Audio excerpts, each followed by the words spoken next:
Okay, dear students, in this video I'm going to show you how to join in Remind. This is what you will find on your file. Okay, and like you already have, you have clicked here and you're watching this video.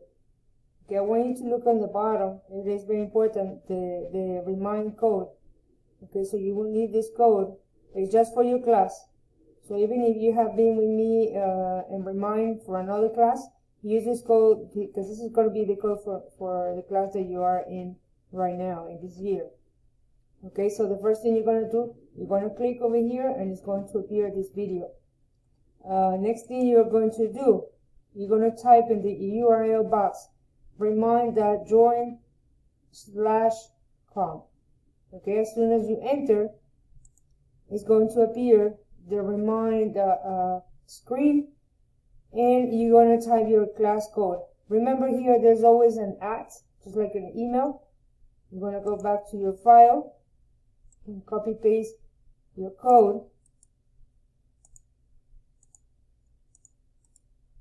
paste it, and it's going to tell you join Chef Guerra's Culinary 2 P12 because I'm doing the video for this particular class. Press join and you're going to be in.